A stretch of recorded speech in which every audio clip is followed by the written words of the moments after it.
one of the reasons I sorry, I hit the recording. That's one of the reasons I went with that is because it doesn't require any change in format, and it's I mean, it's interesting detour. I have several guests that definitely are following the strike stuff, so I just am like, well, I can't really ask them. That's why Right. the other one we just did Plan 9. That's why we're doing the Keatons, even though they are Hollywood, they're public domain, and he was independent. If you go into Keaton's history, he got kind of shafted once he did end up with MGM. That's like where his career ends. So Yeah, I saw that. I was reading a little bit about his history, and I saw that that was like his big regret because he didn't have any control anymore. He was just an actor. right, and of course he shows up in that. And he had a second life on TV, but that's not really the same thing, is it? It's weird. I also was looking up some of the other I was looking up some of the other items on the just the history of like Keaton's interaction, his history with Lowe and then with Shank. And apparently also the One Step Beyond was also produced by MGM, and so like Shank's name is there as well. Oh, I hadn't even caught that. Okay, yeah, you assume the guy from the 20s wouldn't be a thing by 59 or whatever, but I guess that is wrong. So, Yeah, but yeah, apparently he had some big lawsuit or something like that, and he kind of lost some of the thing, some of his fortune, but then he sued to get some rights. I don't know. There was a big thing about Shank's history with his brother. Like he had a big history with his brother, and then they split apart, and then he went to California, and then had some. I don't know. It's interesting. Take a look at it. okay, yeah, you've threaded the needle there because yeah, in the 20s they called it Buster Keaton Productions, but he did not actually own it. They just named it after him, but he was basically like their manager, Right. even though his name was on the thing. So Yeah. Yeah. I'm gonna have Is Do you guys do the you don't publish the video, do you?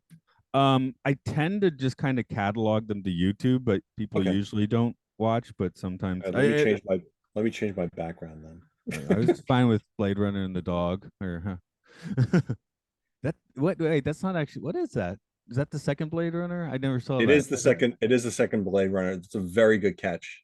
Okay. I have let me see. I have the first Blade Runner right here. Ah, okay, there we go. That looks more familiar. I'm gonna admit though, that's a movie that I never have seemed to like crack the code of. Like I'll always kind of go and watch it and just never quite click into it. I'm not quite sure what it is, but Hmm. yeah. And it's There's my like favorite.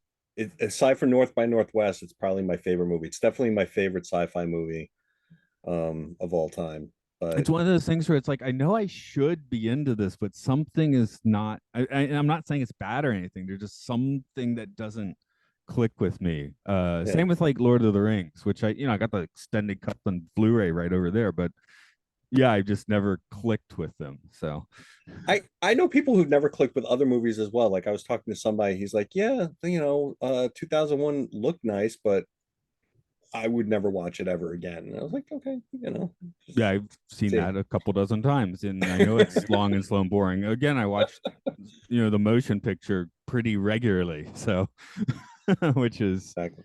considered a long and boring movie. So The remastered is great.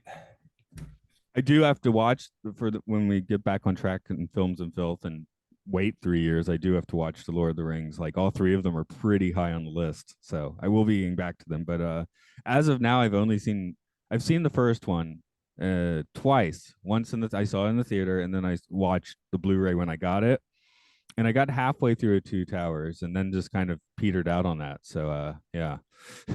Probably with the ideas I'll need to podcast someday, My which wife, I remember watching the first one, loving it, and then I took my wife to watch the second one because my friends couldn't go, and I turned halfway through, and my wife was dead asleep, and she never sleeps in movies ever. She fell right out. no, we went to see Fellowship. I went with my dad, and I remember one we had like two martinis before coming in, so that was probably a bad idea. And then we're just like, it's just guys looking at each other. Like I think we were saying that out loud in the theater and pissing people off. So oops. Why these Nice. guys just keep looking at each other? I don't know. Oh man. Um, yeah, I guess it's 8:10 on my clock. So we'll go ahead and do this time enough then, which on the plus side, as of right now, has a much larger listenership anyway. So more people hear this than they would have if we had done the Keaton, at least No, at no, the moment. now I'm really Takes now a I'm few really nervous. Yeah, it takes a few minutes for podcast to pick up steam because we did the Sci-Fi Sanctuary. If I put one of the films and filth in that feed, even now, like 3 times more people will download that. So it's like, yeah. I think people like hearing the commentary of bad movies. So I think that's probably where you're getting a lot of traction on that. Well, no, my point is, it's not getting a lot of traction. It probably will. I mean, it's following the trajectory of a lot of the other podcasts I did, where so I think it will pick up some steam. But I think a podcast needs to be like approaching like 30, 40 episodes before people really, before that, you don't seem serious about it. I think the average length of a podcast is 8 episodes for the simple fact that people record one or two and never do another one. So, It's like blog posts. yeah, yeah, yeah. So once you're at 30 or 40, you start to look a little more serious, I guess. I don't know. Right. Uh, this is, this is episode, I just tracked it, 102 maybe. I don't know. Yeah. So we just passed 100. No, well, congratulations. Yeah. Okay, I'm gonna give it 5 seconds pause, and we will get into the step beyond. All right, one step beyond.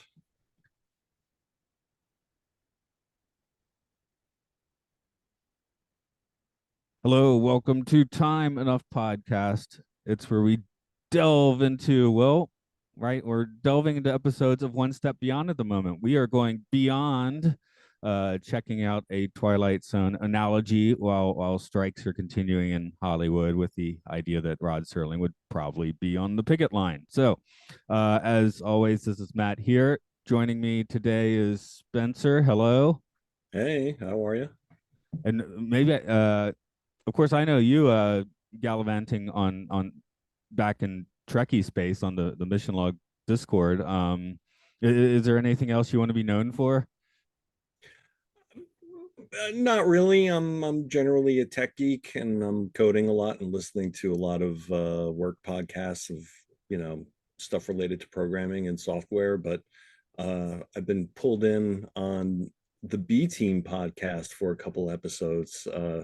One of our fellow Discord friends, Patreon friends, uh, pegged me for what was the first episodes of Enterprise, because I hadn't watched it, Star Trek Enterprise, because I hadn't watched it ever until like just literally recently, and I've been watching Trek most of my life, so 40 plus years.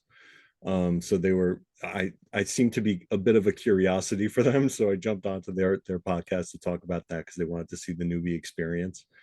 And then we followed up with a couple of bad episodes of Star Trek, and I think we're trying to do some of those as well. We just finished one on Sub Rosa, which is the Beverly gets boinked by a ghost, and had some really interesting conversations around that.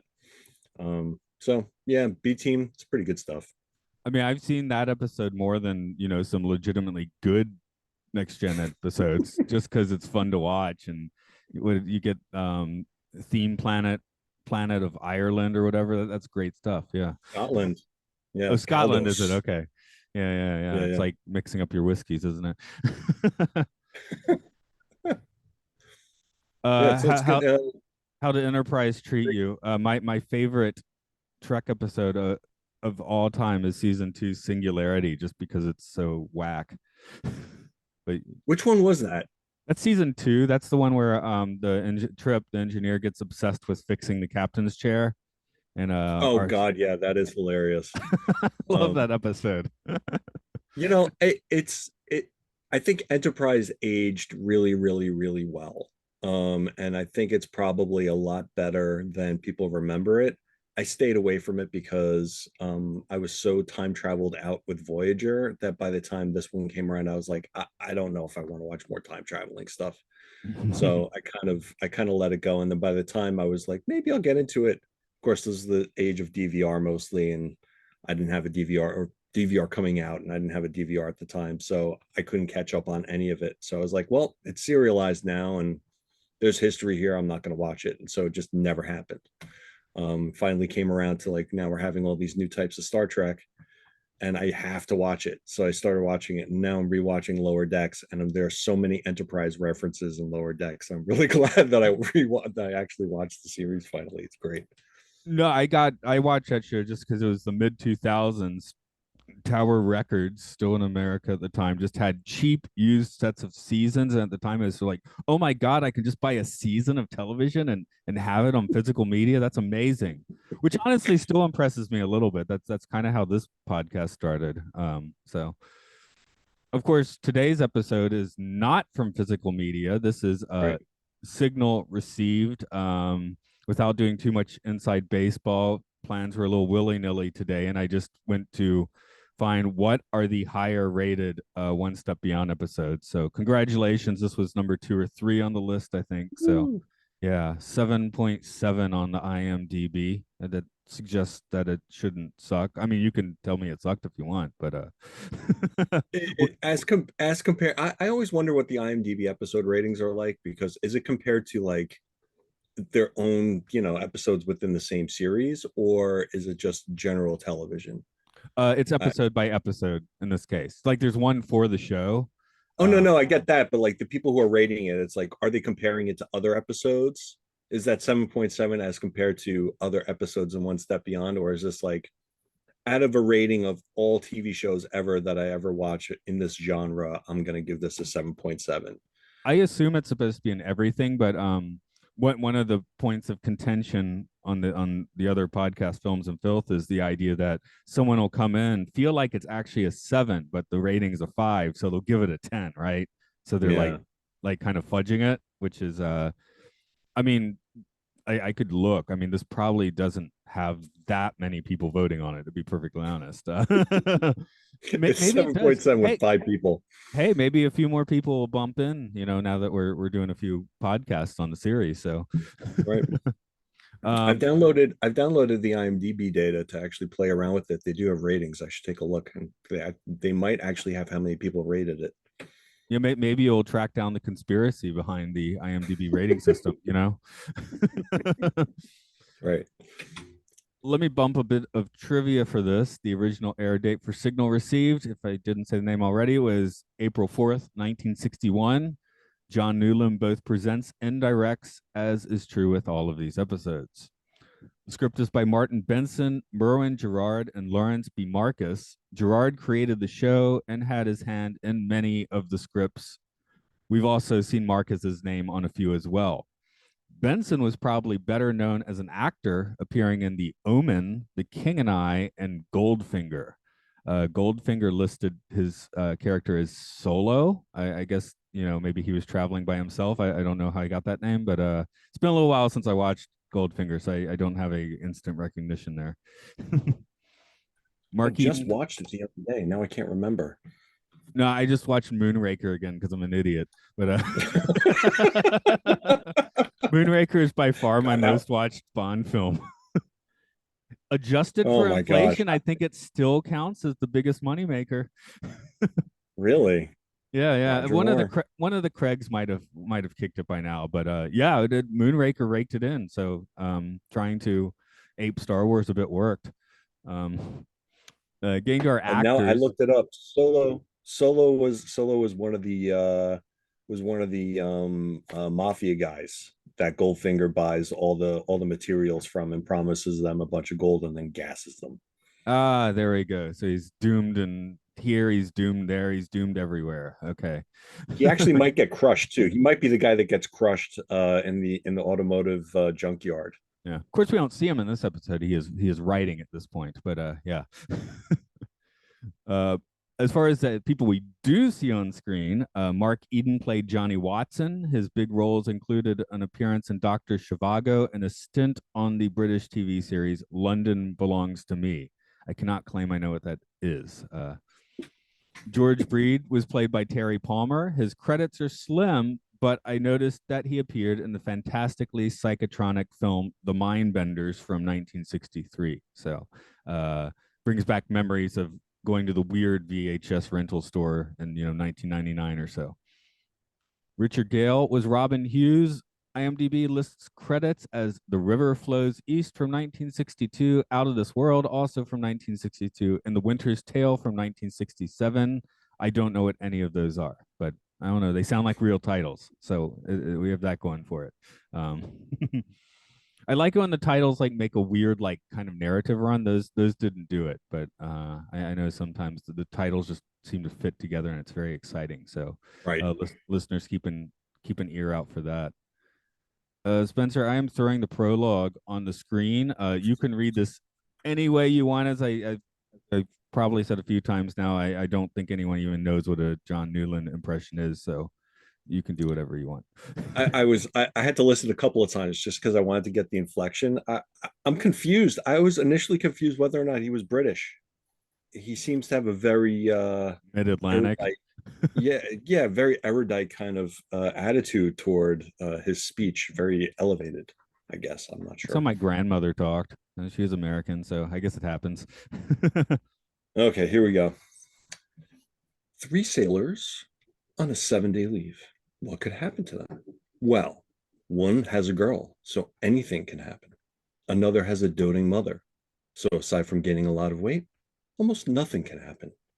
The third has 7 days and nights. A welcome home party is planned, so who knows what can happen.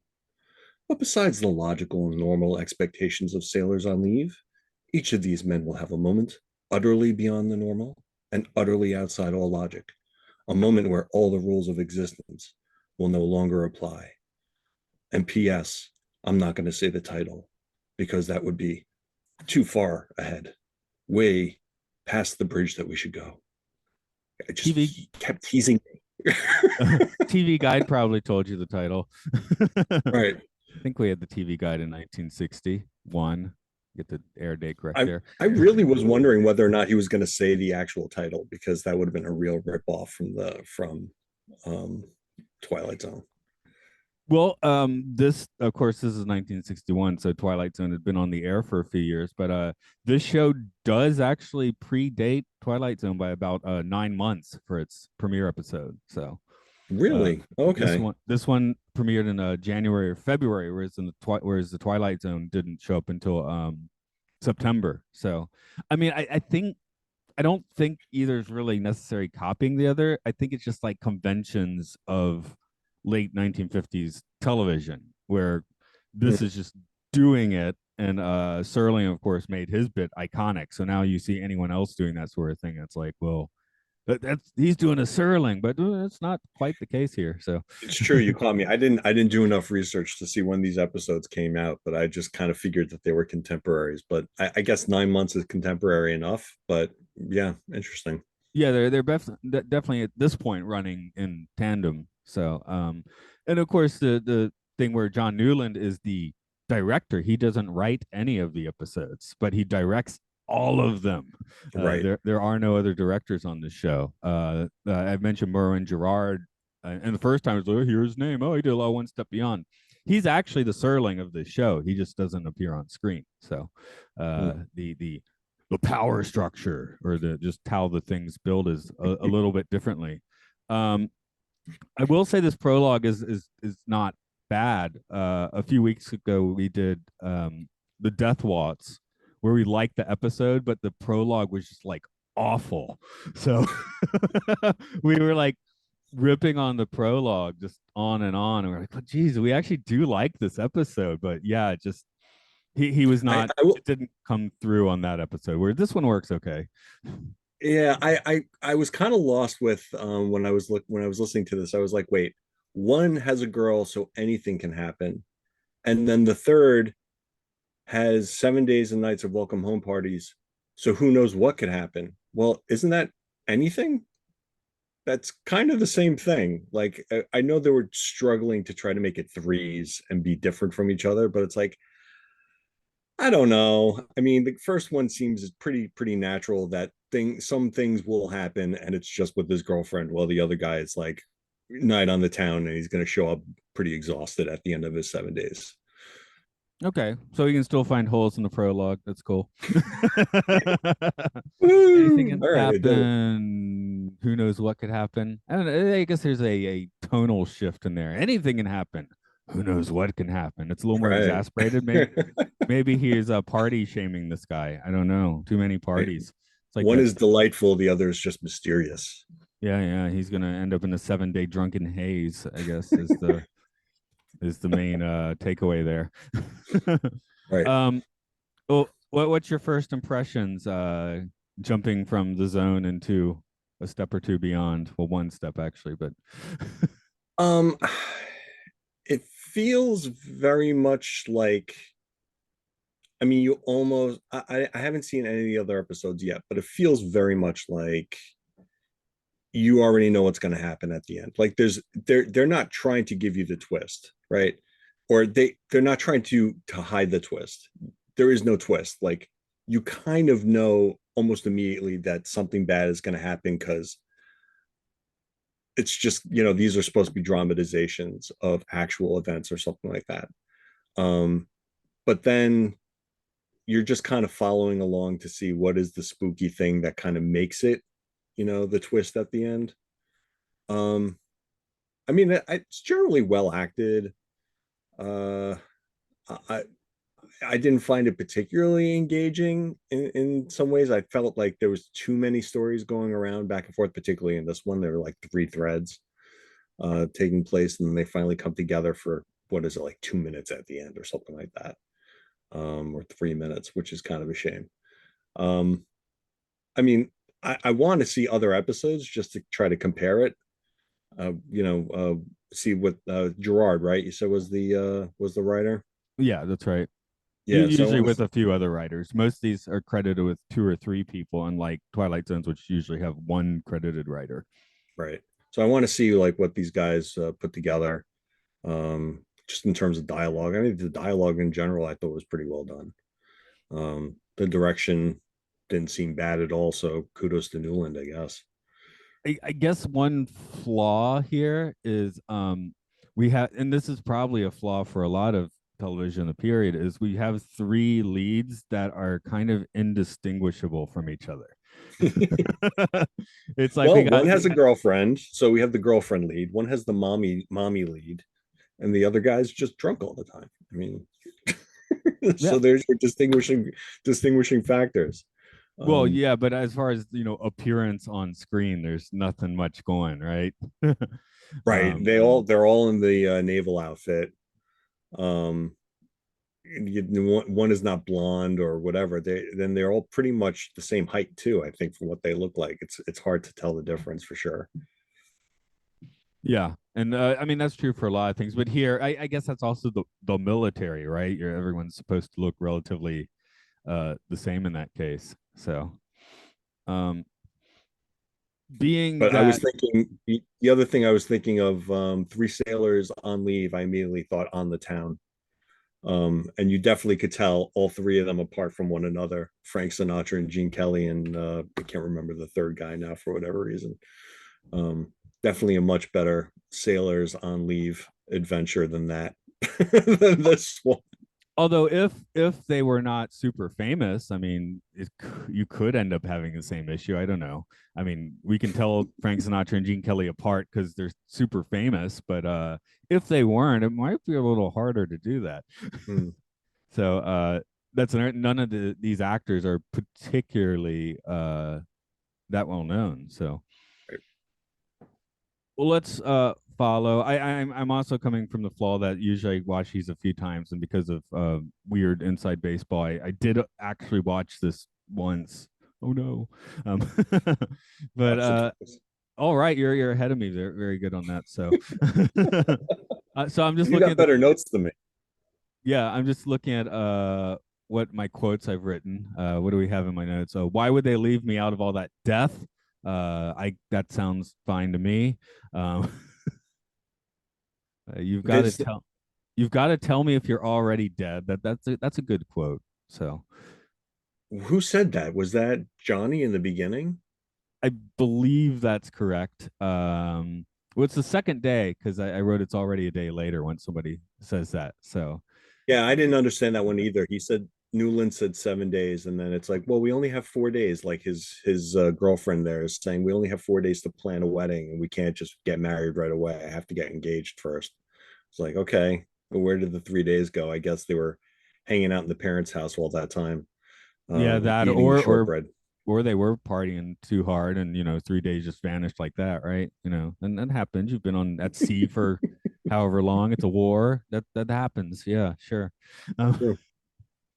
but I guess the main threads here that we are following is mom portenting death. I guess the guy with the girlfriend is just keep seeing the articles of his sink shipping, his ship sinking. I can't Sink talk shipping anymore. too. There we go. Well, you can put the sink on the water and it ships away. So it's perfect. Yeah, yeah, that's exactly what I was doing there. Um, and of course we have the I liked the fact that Johnny's girlfriend's uncle was an engineer at the BBC, and they recorded the broadcasts on vinyl. Like, I thought that was pretty interesting. He's like, no, we have records of all of our broadcasts. And I was like, okay, that's pretty interesting. So they go down to the radio station. And what was really funny is that the uncle goes, I'm bringing you in here, breaking all our security rules. I could be sent to prison for this. And she's like, yeah, but what difference does it make? He's like, oh, okay. that's like when my It's like daughter makes the was like biggest deal. when my daughter's like 3 and she was doing something she shouldn't be doing. I'd be like, stop doing that. And she'd be like, oh, it's okay. And at least 3 times I was like, oh, okay, it's okay. Sure. Wait, no. Hey, don't do that to me again. She wasn't up to too many hijinks, but yeah, that happened a few times. So um but yeah, we have him mishearing and misreading the headlines, which I did like that a lot because I mean, how many times do you like kind of like glance at an article? Wait, did I just read that? And sometimes you didn't. I also have the problem sometimes where I will like I'll have dreams of waking up before I actually wake up. And sometimes I'll get on my phone or something and read the news, and it's like this person has died, and then I'll wake up for real. And it's like, wait a minute, was that real news? And no, it wasn't. So I have problems with Yeah, I've checking had the astral phone sometimes. I have had really, really, really vivid dreams where it's like it affects me the rest of the day. Going, I swear I've had, the Picard inner light moment, not to reference Star Trek again, but living a complete other life, and then you wake up, you're like, I don't know if I can shake this all day. I may have to go back to bed. Well, Um, I have those, of course, but what I'm talking about, it's not like emotionally affecting or anything. It's just like I think I'm actually astral projecting, but just checking my phone and wasting it all. So it could be what's happening. I don't know. nice. That's why I like to think, at least. So, of course, this guy's seeing in real life, but I mean, we often glance at things and get it wrong for a moment. I know walking home at night a lot of times, there's one little shrine by the side of the road, and pretty much 90% of the time I pass, I think someone's sitting on the corner before I realize, oh no, that's that little shrine again. So Could actually be the guy sitting on the corner and then turns into a shrine when you finally realize that it's him. Maybe he that's doesn't what realize you're turning the corner. that's what I assume. It is part of the Nakasendo, which is the old samurai road where I'm seeing this. So hey, maybe I'm encountering samurai ghosts every night. I don't know. Which those are the roads like in Edo, Japan, like when everyone was supposed to be in, like all the power people were supposed to be in Tokyo, where the shogun could keep an eye on them, and they just travel home for holidays or whatever, and use these roads that would radiate from Tokyo. And one of them passes right by here, so which is Oh, kind of cool. cool. Yeah, yeah, yeah. You can go see the old street, all that sort of stuff. Um, so I don't know. I guess we should go into the fortune telling thing because that's kind of the crux of this. That mom sort of is doing her like homespun fortune telling just by saying, I feel like you're gonna go off and die. The other guy gets like, like a very happy fortune telling incident where he's going to live to be a very old man. I mean, how much stock should we put into that? I mean, that doesn't quite make the supernatural, does it? Is it just a series of weird coincidences? I mean, they kind of like fortify this in a lot of different ways, right? So it's like the mom gets the premonition a couple of times. And also, by the way, it just completely reminded me of an episode from MASH where Klinger goes, "Oh, my mom got one of those about Pearl Harbor." And Radar goes, "Oh, did she say anything?" No, she didn't get it until December 9th.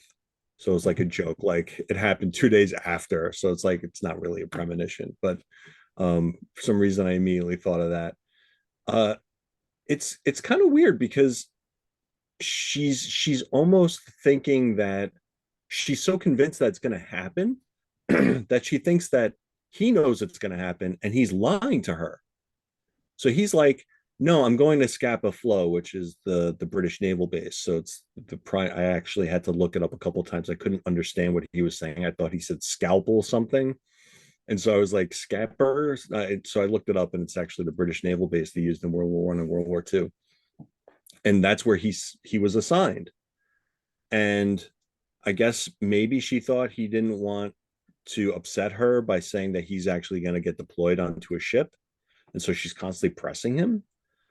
But she's had this literally like she's astral projected to the telegram that she's going to get. So you had the phone, she has the telegram because that's period.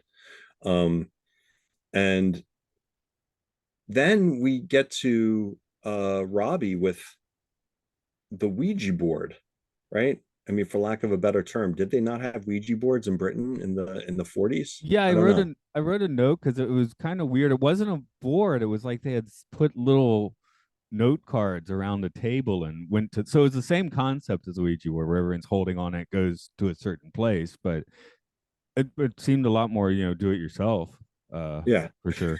I mean, I feel like Ouija boards were like a Victorian thing with, occultism, Golden Dawn era stuff. So it seems like they should have had that in England, but Maybe it was just easier and made a lot more noise. When I looked at that, I said that's going to leave marks on the table. oh yeah, Uh, maybe it was like the '60s when Parker Brothers or whatever, or Milton Bradley started putting out the board game version, and that became popular. And I did that. I think that became part of the Satanic Panic of the '80s, right? right. My church, I grew up in a bit of a Christian cult, and that was definitely forbidden. That was like top level minister visit, full anointing, baptism kind of thing. If you even thought about talking to spirits with a Ouija board, that was the devil straight out. I was like, oh my gosh. Now Um, I went to Episcopal church where we had the cool youth minister, so that didn't really come up. A series of them. They always had a cool youth minister and would replace them with another cool youth minister, right? So but it was interesting that he immediately thought like his I don't know, karma, uh you know, his brand of psychic powers was going to completely one. It's funny that he thought that they were not going to be split apart. Like nobody thought at all it was possible that they were going to be split apart. And they're like, no, we're getting deployed together. But if they're all going to the naval base, they're going to the naval base to get assigned, right? So who's to say that they're going to get assigned together? So I thought that was actually kind of interesting. Um, but then all three of them, like, I'm actually surprised George didn't like his face didn't drop when Johnny goes, "I keep seeing that the hood's destroyed." After that long conversation with his mother and trying to settle his mother, and then like George is like, "No, no, no," trying to soothe his friend, and like Johnny's like, "No, you don't understand." And it's like, how do you miss that part where George's face should have just dropped and been like, "Oh my God, my mother was just saying the same thing. Now I just pooped myself a little bit," type of thing. Um, so I thought that was interesting. And then the old older lady, I don't even know where she was from. Ireland, maybe. I couldn't peg the accent really 100%. I wrote the weird old lady psychic that should not have been there. Okay. I guess I didn't peg her as coming from any specific place, but Yeah, the hither. The she called it the hither, but is that Heather? Does Heather it have psychic powers? that I don't that know. yeah, you get out in the highlands and something wild's going on, I guess. Uh, spirits of the spirits from Atlantis or something are haunting the heather. There we go. Haunting in the Heather. That's a great title for something. Oh yeah. Okay, I'll have to put a pin on that one. I know I was thinking, when is it reasonable to go AWOL? because they're on leave. They could just kind of vanish if they needed to. Maybe they got a weird old aunt up in the heather that they can hang out with for a while. I kind of thought the same thing. Like it made me wonder what would have happened if George or Johnny went AWOL, right? If they're both the ones that are supposed to be on the hood when it goes down, what happens if one of them is not? Or the other way, like what happens if Robbie goes, he's so confident that he's not gonna die. What happens if he goes on the hood? I mean, quite a few people must go AWOL on 7 days leave during a hot war. That had to be a pretty normal occurrence. Yeah. It's got to be, yeah. I'm sure they can't account for everybody that's on board or off board at that point in time, right?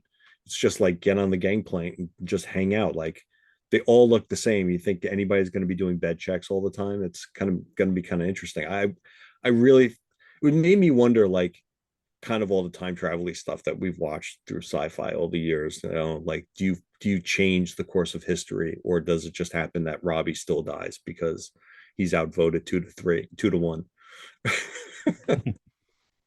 I guess you don't want to look chicken in front of your buddies because one of them doesn't show. His reputation is besmirched forever, I guess.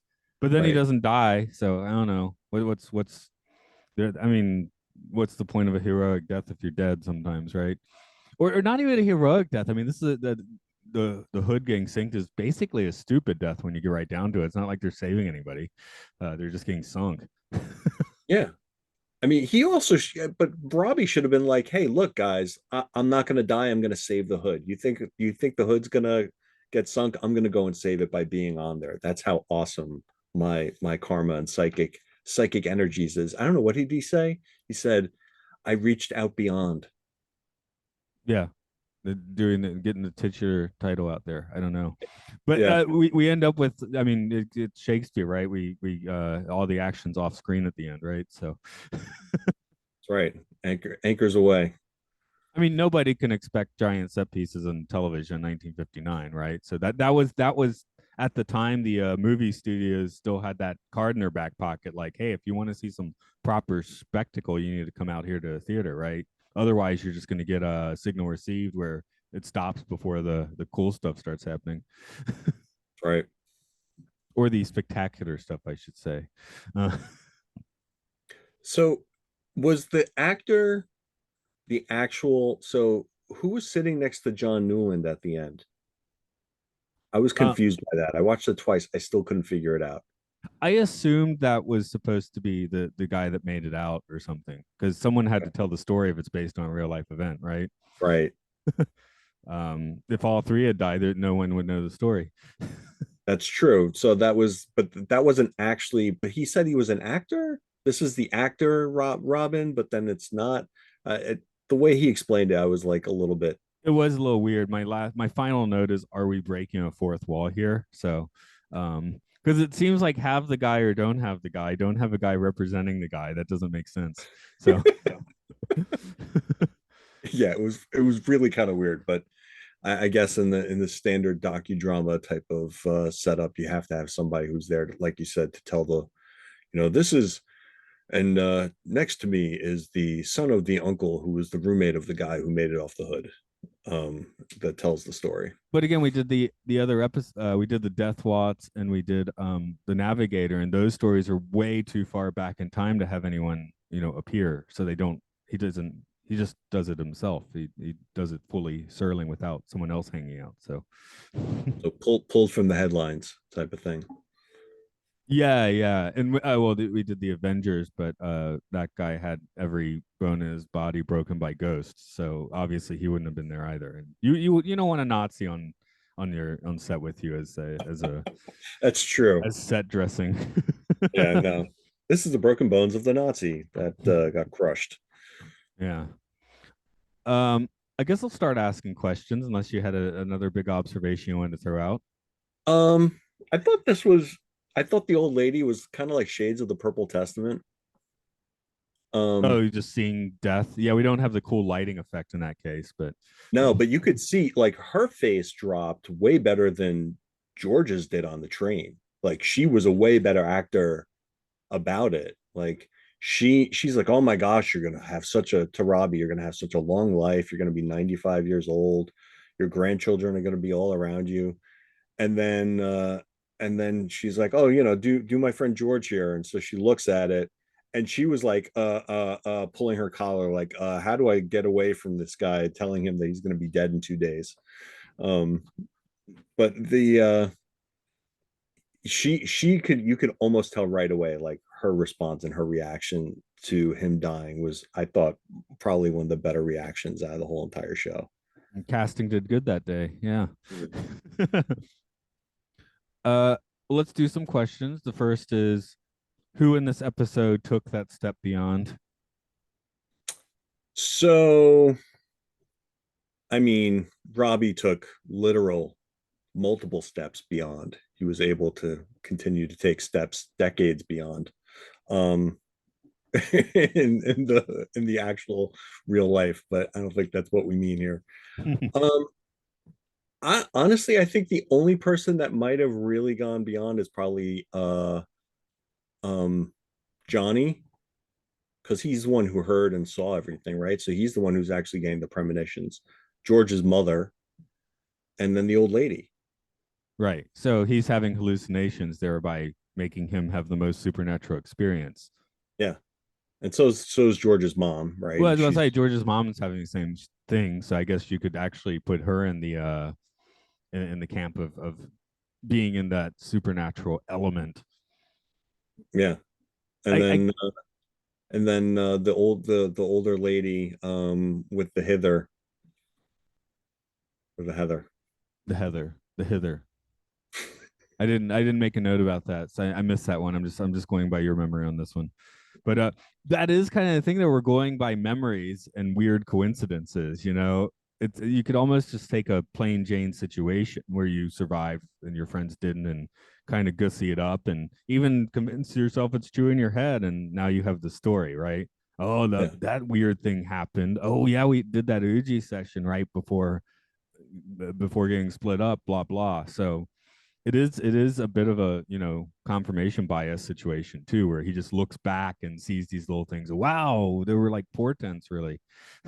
And he says, oh, the Welsh are always predisposed to psychic abilities and premonitions and all these things. I was like, I don't know. The whole Ouija thing is kind of, you can believe that it's real, or they're asking, oh, what's my birthday? Well, does everybody know Robbie's birthday there? Because it felt like everybody knew Robbie's birthday after the J and the A, What's right? his They're like, birthday Jay. party?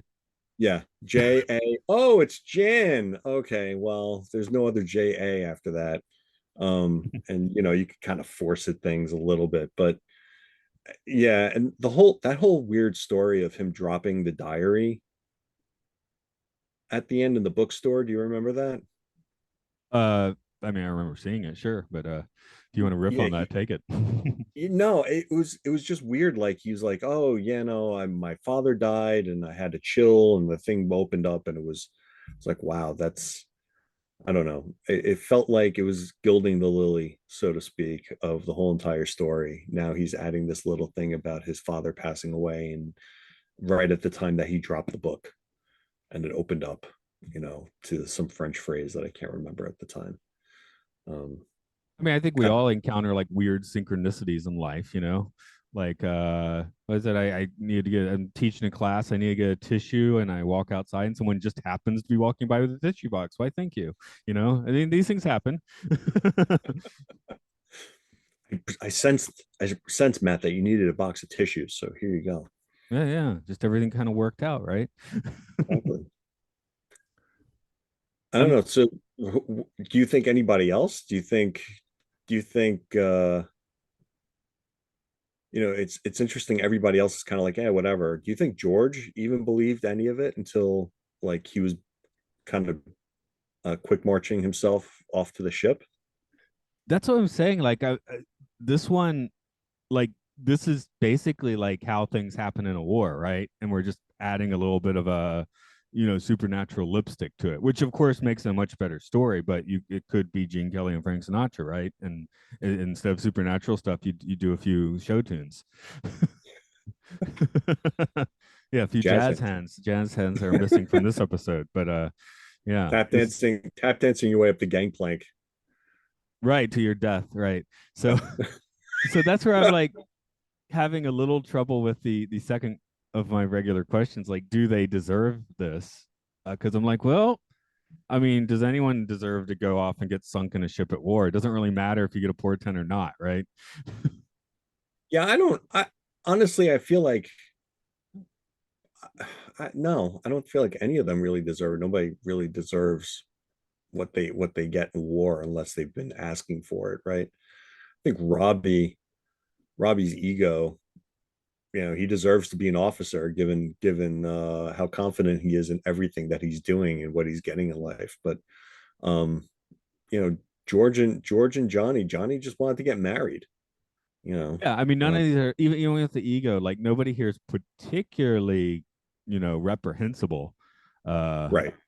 that's one thing that this show doesn't do as much as the Zone, where in the Twilight Zone, when we have someone reprehensible, you'll have Serling telling you that directly in the first 3 minutes of the show that this person just sucks. Yeah, what's going to happen to them next?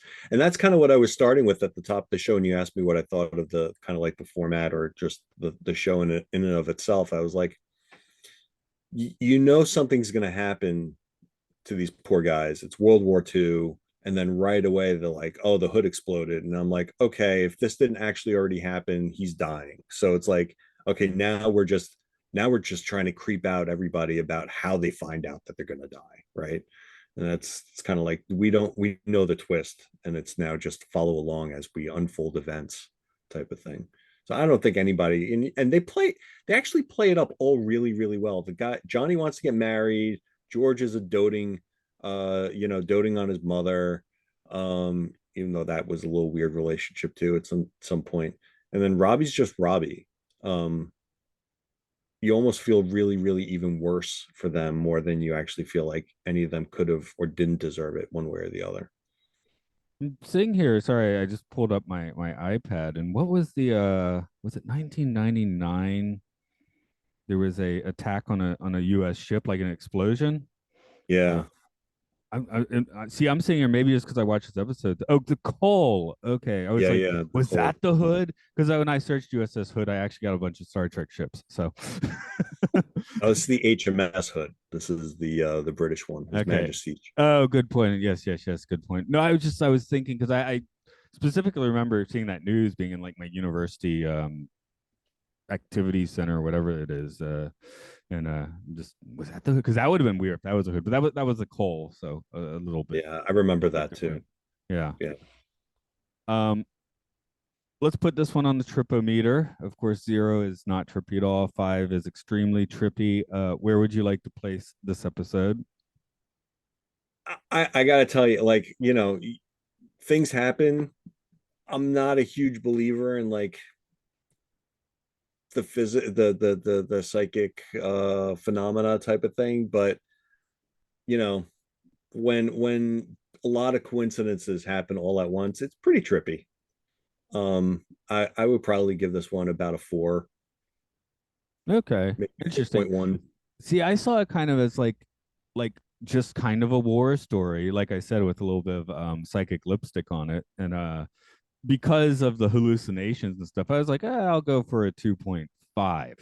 So, um, okay, interesting. Because I was actually making think, oh, maybe I'll go slightly higher than what he says, right? But that's why I get to ask the guest first. But I bet you'll say 2, and then I'll say 2.5. But no, you went for 4. Okay, so that's fascinating. But it's kind of weird. I might actually end up skewing these things because I think they're all meant to be trippy. So I don't know if I could give it a little, even less than 3 in a lot of these things. Yeah, Um, sure. No, everyone's system works a little differently on this, doesn't yeah. it? Which is part of the fun. That's the fun of the question. So, Exactly. um, but yeah, also just having Ouija boards, and I don't think they had that sort of thing on television much at this point. So that's kind of interesting. Yeah, Last week's episode of this podcast, we had John Newland going off to Mexico and eating mushrooms like for realsies. So, wow. but so it is. Oh, It's is definitely that that episode where he actually goes off? I have to watch that one. yeah, yeah, yeah. That one is. Not recorded yet, but as on my schedule, it's last week. So Okay. and time gets trippy with me and my podcasts. Yes, I am thinking though. Yeah, coincidence versus psychic phenomenon. I've been teaching for years, and like a lot of my classes, I teach English, and I'll be like, you ask me a question or something, or I'll ask a question. I swear 90% of the time I know what their question or answer is going to be before they open their mouth, but maybe that's because they're learning English and I've just seen it so many times. But like I'm just like, this person's gonna ask me what my favorite color is. I know. And then they're like, what's your favorite color? And because but yesterday it happened with students I had not taught before. I was subbing. So even then I was like, I know what they're about to ask me, and then that's what they asked me. But that could be experience too. So I think that's experience. After a while, you just kind of get, you just kind of get a feel of it. And if it's not, you almost just like, oh, okay, that's interesting. They asked me a different question. You just kind of brush it off. But I there's a lot of coincidences in life, and I think it's some of it is based on just opportunity and prepping, where it's like you kind of do the same thing all the time, and you're just like, oh, I happen to just see somebody. Like I was at a Star Trek convention a few weeks ago, and um, I happened to run into somebody from my job. 30,000 people work at my company, and there were 2,000 people at this convention clear across the country. Didn't expect to run into them. It was like, that's interesting. yeah, when I was in Just high school, we had a trip. I still playing orchestras, but yeah, we had an orchestra trip to Europe, and I remember in Lucerne, Switzerland, myself and another guy that went to the same church as me were walking down the street. We run into like someone else from that church in Lucerne, Switzerland, and that's weird. So definitely is weird for sure. definitely pretty high. Of course, that I was 17 at the time, and it was like whatever. Like it would be a lot weirder now. Now it would totally blow my mind at 17. I'm like, oh, okay, world's small enough. Why not?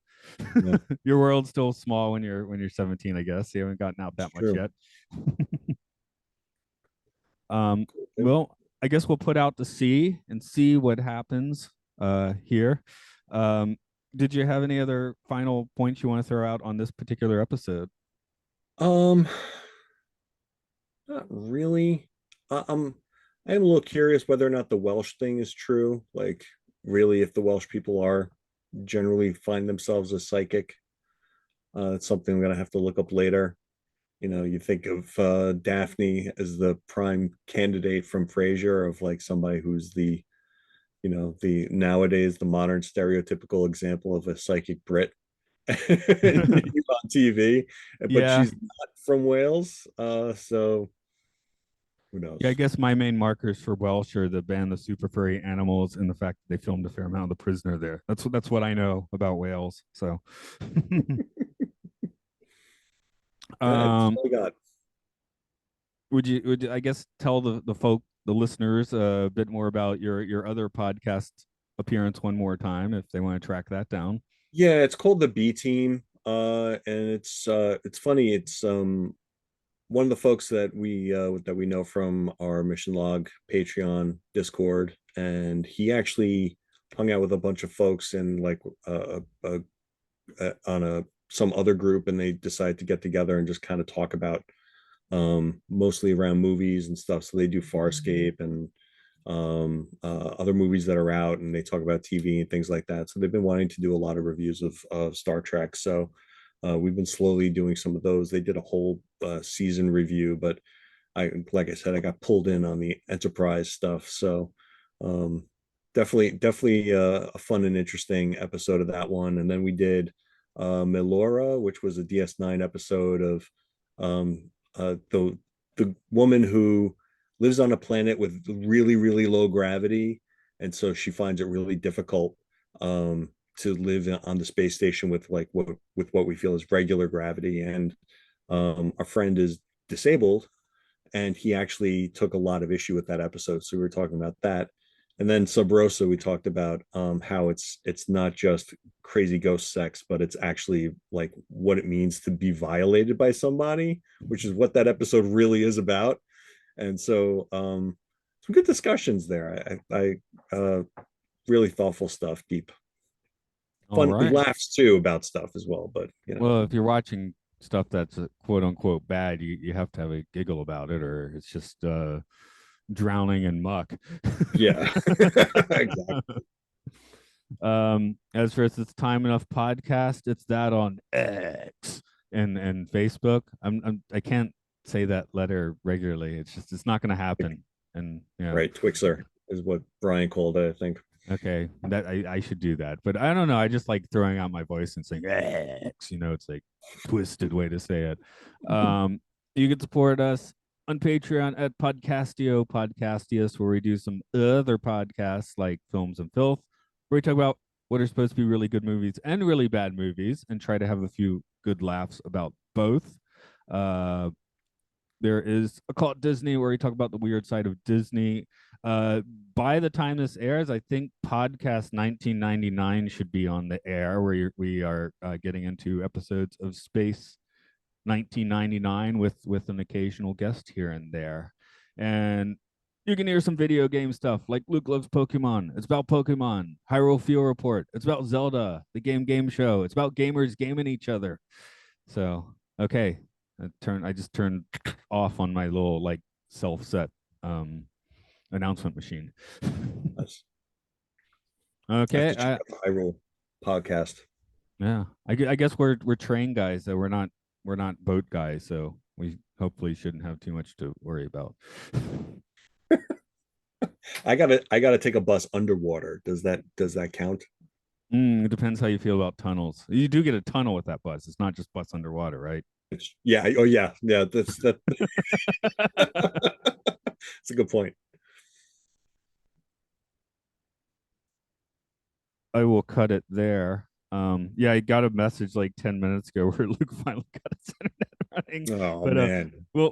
well again, Mark was it's apparently he like we had to cancel on last week because we started and Mark was like, excuse me, man. Then he like messages like, I have to call in sick. And then he was like, oh crap, I have pancreatitis. So he's actually I think he's in the hospital at the moment. Oh my God. Is he okay? Is he recovering or I assume so. Let's see what the last message I got from him is. he's in the States, right? He's still in Georgia? Yeah, he's in Atlanta. That's right.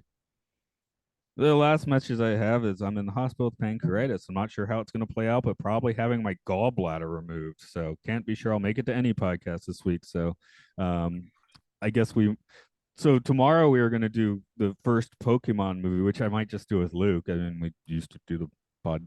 The original thing actually was that to do a switcher, but I was like, Mark, I'll just send you the Zoom links, and so far he's showed up to everyone. So Nice. So John Macy is the guy that I was doing the B Team podcast with. One of his friends we have a Discord for that as well. One of his friends' wives had a bad pancreas attack. She ended up trying to have her gallbladder removed, and they completely fucked things up. Like I've never heard any hospital do that bad of a job on anyone. She was in the hospital for like 6 weeks. wow. Okay. Well, hopefully that's not going to be his trip. I don't know. It's usually that's like outpatient surgery at this point. Yeah, I mean, I'll tell you, living in Japan, it's not. That's one nice thing about living in Japan. I'm not that concerned about. We have decent health care. Just on what comes with your job. Yeah. Like you always have to pay a little bit, but not that much. So Right. yeah. So you have a Well, this major was health issue. It's not like the end of the world. Where that's my biggest concern with him is he's just going to get totally screwed with healthcare costs. Yeah, totally.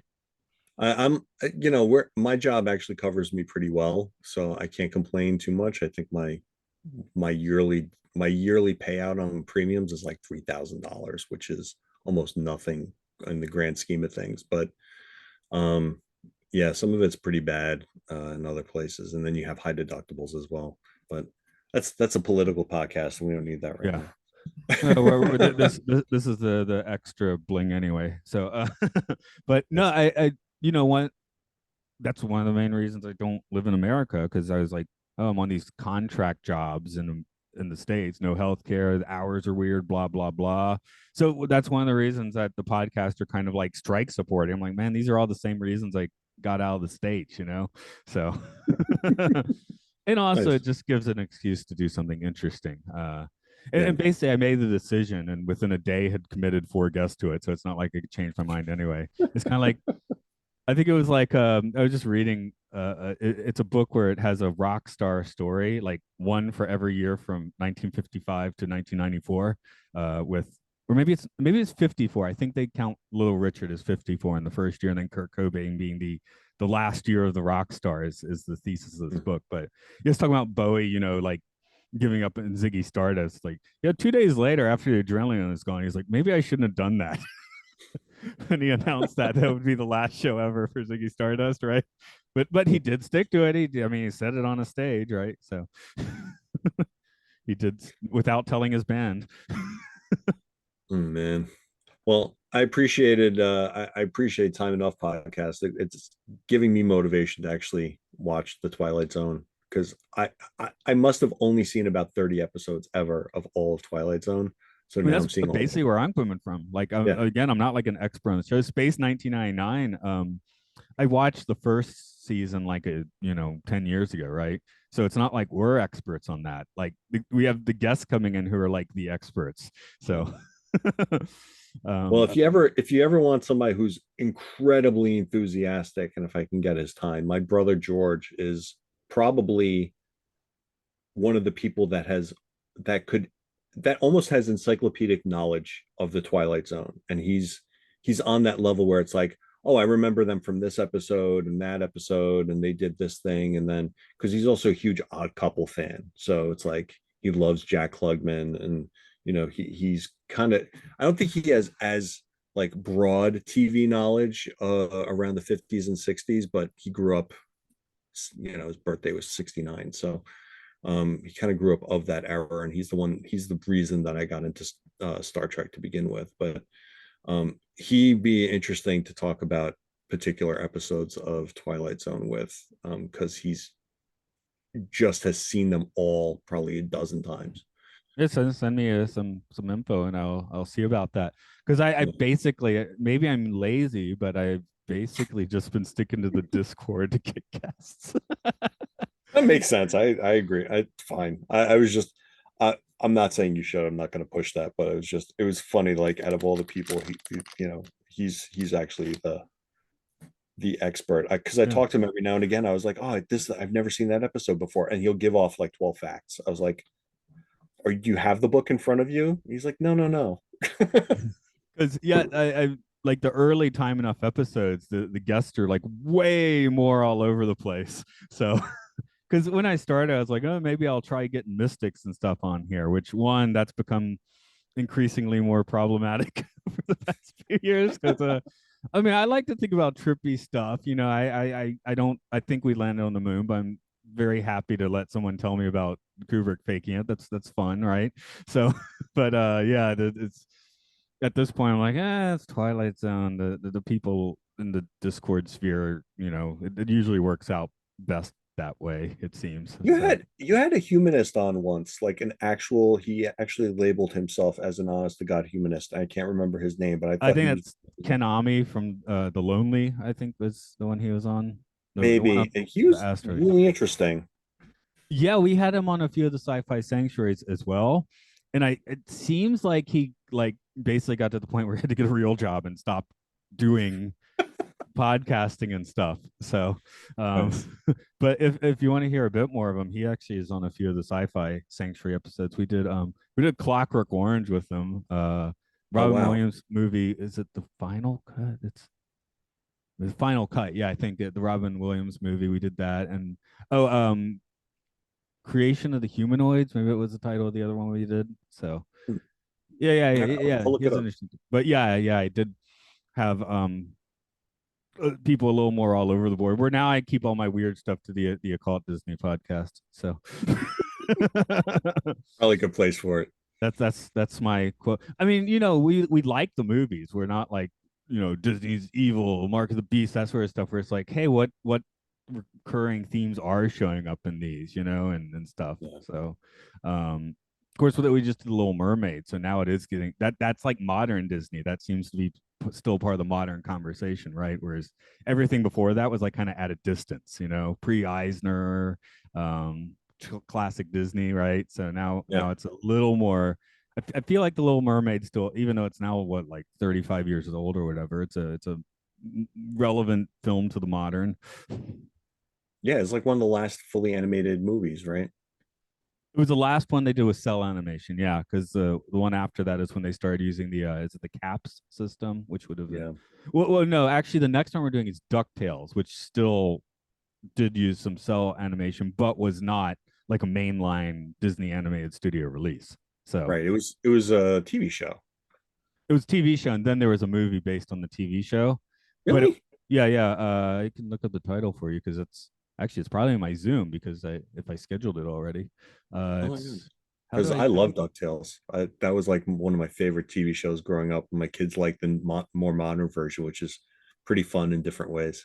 I haven't seen it since back in the day. So I mean, of course, the earworm will never leave your head. But oh, I did. I just wrote Ducktales. I didn't put the name of the movie. But yeah, there's a 1990 Ducktales movie, which I do think was released theatrically, but not.